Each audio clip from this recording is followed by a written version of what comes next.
2025 मध्ये हरभरा पिकाची लागवड करण्यासाठी टॉप 5 महत्वाची वाण. मित्रांनो, सुरुवातीला आपण काही देशी वाण पाहूया, मग काही काबुली पाहूया. देशीमध्ये फलविक्रम आहे. जवळपास 8 ते 10 क्विंटल प्रति एकरी तुम्हाला उत्पादन मिळू शकतं बागायतीमध्ये. त्याच्यानंतर दुसरं आहे जॅकी 9218. कोरडवाहू मध्ये याची उत्पादन क्षमता 7 ते 8 क्विंटल आहे. बागायती जर तुम्ही लावलं तर 12 ते 15 क्विंटल प्रति एकरी तुम्हाला उत्पादन मिळू शकतं.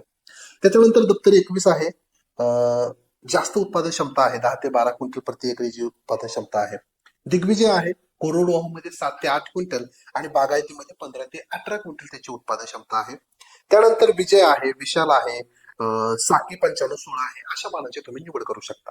हे झाले देशी वाण. आता जर आपण काही काबुली वाण पाहिले तर कृपा म्हणून व्हरायटी आहे. 10 ते 12 क्विंटल बागायतीमध्ये याचं उत्पादन मिळू शकतं. पीकेव्ही 4 आहे, 10 ते 12 क्विंटल बागायतीमध्ये उत्पादन मिळू शकतं. विराट म्हणून येतं, 9 ते 11 क्विंटल प्रति एकरी तुम्हाला बागायतीमध्ये उत्पादन मिळू शकतं. सॉरी, कोरडवाहू मध्ये आणि बागायतीमध्ये 15 ते 18 क्विंटल याचं उत्पादन मिळू शकतं. पीकेव्ही 2 आहे, 10 ते 12 क्विंटल बागायतीमध्ये उत्पादन मिळू शकतं. आणि बीडीएनजी 798 जवळपास 15 ते 18 क्विंटल तुम्हाला प्रति एकरी बागायतीमध्ये याचं उत्पादन मिळू शकतं.